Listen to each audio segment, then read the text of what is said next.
皆さん、こんにちは。みーさチャンネル資格ハンター編です。最新の英語ニュースを読み上げますので、英語の試験勉強やスキルアップにご活用ください。Latest developments in Ukraine, March 12th. March 12th, 2022, 0:01 a.m. Update March 12th, 2022, 11:40 p.m. VOA News. Firefighters extinguish a fire on a house on the 17th day of the Russian invasion of Ukraine after shelling in Kyiv, March 12, 2022. For full coverage of the crisis in Ukraine, visit Flashpoint Ukraine. The latest developments of the conflict between Russia and Ukraine, all times EST. 11:39 p.m. People in California protest Russia's invasion of Ukraine. Demonstrators marched during a rally in support of Ukraine in Santa Monica, California, on March 12, 2022. 11:06 p.m. CBS News reports that Google will start sending air raid alerts to Ukrainian Android phone users. 10:36 p.m. Britain will pay people to open their homes to Ukrainians fleeing the Russian invasion, Reuters reports. See also. Britain offer to pay those who open homes to Ukrainians. 10:08 p.m. An Associated Press journalist saw tanks firing on a 9-story apartment block and was among a group of medical workers who came under sniper fire Friday in the city surrounded by Russian soldiers. Here's a look at what's happening on the ground in Mariupol. See also. Press video captures tank, sniper fire in besieged Mariupol. 9:34 p.m. Russia's invasion of Ukraine has unleashed a whole new round of anxieties for Europeans, the New York Times reports. 9:05 p.m. Teenagers with 3 days of basic training are among those joining in Ukraine's defense. The BBC spoke to some of them. 8:28 p.m. VOA's Yen Bochat has photos showing the fierce fighting near Irpin, Ukraine, about 25 kilometers north of Kyiv. Photo gallery. Fierce fighting between Russia and Ukraine forces near Irpin.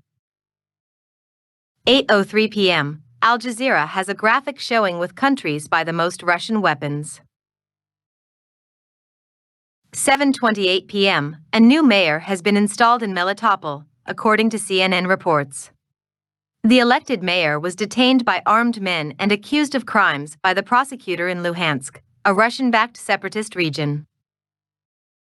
6:52 p.m. The International Atomic Energy Agency on Ukraine's nuclear power plants.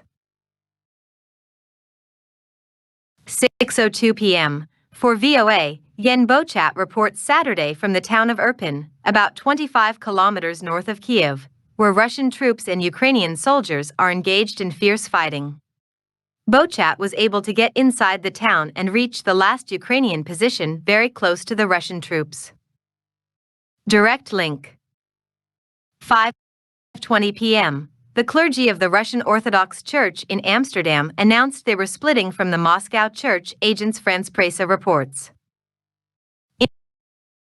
In a statement posted to its website, it said that after a meeting, the clergy unanimously announced that it is no longer possible for them to function within the Moscow Patriarchate and provide a spiritually safe environment for our faithful. They have asked to join the Constantinople Orthodox Church. Direct link. 5 p.m. For VOA, Yen Bochat reports Saturday from the town of Irpin, about 25 kilometers north of Kyiv, where Russian troops and Ukrainian soldiers are engaged in fierce fighting. 4 p.m. In Irpin, a suburb northwest of Kyiv, some residents were sheltering in place, while others were grabbing their suitcases and fleeing across planks where a bridge had been. When I woke up in the morning, everything was covered in smoke, everything was dark. We don't know who is shooting and where, resident Suri Protsenko told the Associated Press, as he walked through his neighborhood as explosions sounded in the distance. We don't have any radio or information. 3:30 p.m. The United States on Saturday said it would rush up to $200 million in additional small arms, anti-tank and anti-aircraft weapons to Ukraine, as Ukrainian officials pleaded for more equipment to defend against heavy shelling by Russian forces. U.S. President Joe Biden on Saturday authorized the additional security assistance, the White House said, paving the way for the immediate shipment of fresh military equipment to Ukraine, a senior administration official said. People wait to board buses taking them to Warsaw outside the train station in Przemysl, which became a main transfer hub for refugees fleeing Russia's invasion of Ukraine, March 12, 2022. 2:48 p.m. In Eastern Europe, refugees from Ukraine are being welcomed as a potential workforce. More than half of the 2.5 million people who have fled Ukraine are now in Poland, but tens of thousands are also staying in Moldova and Bulgaria, which have some of the fastest shrinking populations. Those who are now arriving in the territory of the EU are well qualified and meet the demand for labor, said Sieglinde Rosenberger of the University of Vienna, though she warned the welcoming attitude could change.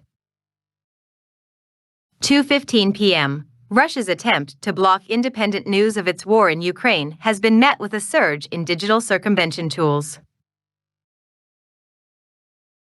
Digital freedom groups report increasing use of VPNs and secure communication apps like Telegram as foreign media have evacuated their staff or suspended operations in Moscow, and Russia's media regulator has sought to block local sources of news. VOA's Igor Sikhanenko reports from New York. This image, made from a video released by Zaporizhzhia nuclear power plant, shows a bright flaring object landing in grounds of the nuclear plant in Enerhodar, Ukraine, March 4, 2022. 1:56 p.m. Russian engineers have arrived to measure radiation at a Ukrainian nuclear plant, the seizure of which during Moscow's invasion of the country sparked international alarm, officials said. Russia occupied Zaporizhzhia, Europe's biggest atomic power plant, after its forces attacked it on March 4, Agence France-Presse reports. The plant's reactors appeared undamaged after the assault despite a fire that broke out there after tanks bombarded it. 1:05 p.m. The UN Refugee Agency, UNHCR, has launched a huge relief operation to aid and protect millions of Ukrainians displaced by the Russian invasion, both inside Ukraine and as refugees in neighboring countries, Lisa Schlein reports from Geneva for VOA. 12:55 p.m. Britain's Defense Ministry says in a tweet that its latest intelligence update finds Russia will need to find other sources to reinforce its overstretched regular forces. 12:51 p.m. Donetsk regional governor says constant shelling is complicating efforts to get much-needed aid into Mariupol, Reuters reports. 12:02 p.m. Russian officials say engineers from Russia's nuclear company Rosatom are checking radiation levels at the Russian-occupied Zaporizhzhia Ukrainian nuclear plant, Europe's largest, after its forces attacked it on March 4, AFP reports. 11:11 a.m. Ukrainian officials accuse Russians of planning a referendum for independence in Ukraine's southern region, CNN reports.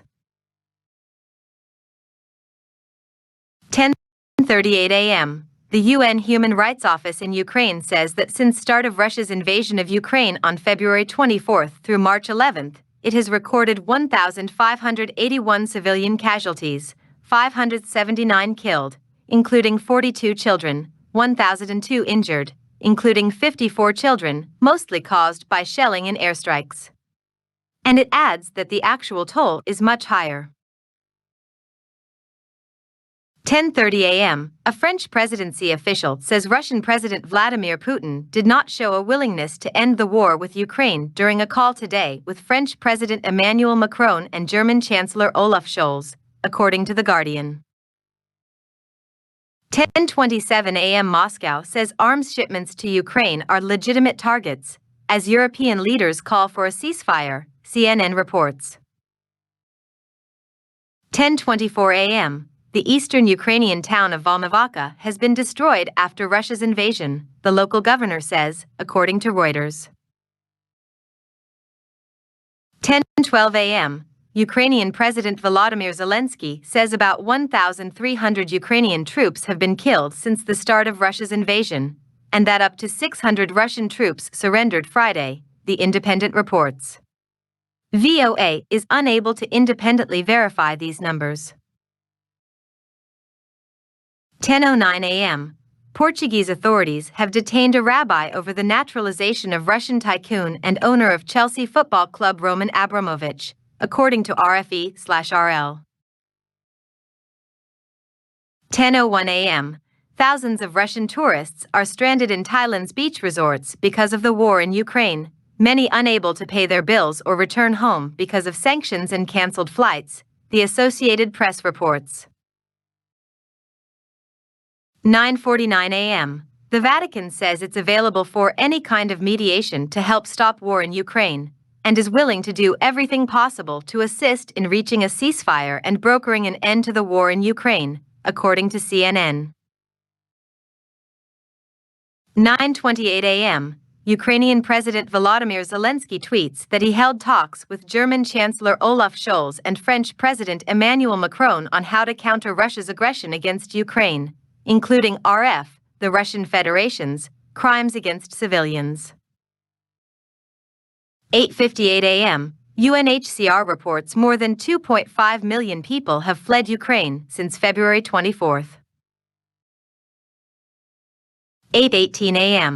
The UN Office for the Coordination of Humanitarian Affairs says people trapped in besieged southern city of Mariupol are desperate, and there are reports of looting and violent confrontations among civilians over what little basic supplies remain in the city. 8:02 a.m. Intense battles underway northwest of Kyiv and other cities are surrounded by Russian forces. 7:59 a.m. Ukrainian officials say Russian shelling and threats of fierce airstrikes continue to imperil attempted evacuations. 5:53 a.m. Ukraine says Russia has shelled a mosque sheltering 80 in Mariupol, the Associated Press reports. 5:23 a.m. The BBC reports that Ukraine alleges Russia has abducted Melitopol's mayor. 4:54 a.m. Agence France Presse reports on how the invasion of Ukraine has some rethinking former German Chancellor Angela Merkel, once hailed as the leader of the free world. The veteran center-right leader has been accused by some of increasing Europe's reliance on Russian energy and neglecting Germany's defense in what appeared to be a devastating miscalculation of Putin's ambitions. See also: clouds over Merkel's legacy as Russian invasion lays flaws bare. 4:29 a.m., Agence France Presse reports that Greece's history with Russia gives it what one expert called a Russophile dimension. See also: in Greece, Russia's sympathies die hard despite Ukraine war. 3:51 a.m., NBC News has the latest on Indian students stranded in Ukraine. 3:24 a.m., Russia says sanctions could threaten the International Space Station, Agence France Presse reports. 2:52 a.m., the BBC, citing the UK Ministry of Defence, says Russian forces are now about 25 kilometers from Kyiv. 2:22 a.m., Ukrainian refugees arrive in Guatemala. Reuters has the story. 1:53 a.m., Agence France Presse has video showing the aftermath of a missile strike in Ukraine. 1:23 a.m., Al Jazeera talks to Ukrainian refugees. 12:52 a.m., NBC News has a list of companies that have cut ties with Russia. 12:20 a.m., NBC News reports that a Ukrainian actor and TV host has been killed in Ukraine. 12:01 a.m., Reuters looks into the effects of Russia's new law, which punishes people for discrediting the military. See also: fines, fear, self-censorship, Russia's new Ukraine law casts chill. Some information in this report came from the Associated Press, Agence France-Presse, and Reuters. 以上で今回のミーサチャンネルは終了です。最後までご視聴いただきましてありがとうございました。よろしければ高評価とチャンネル登録をよろしくお願いします。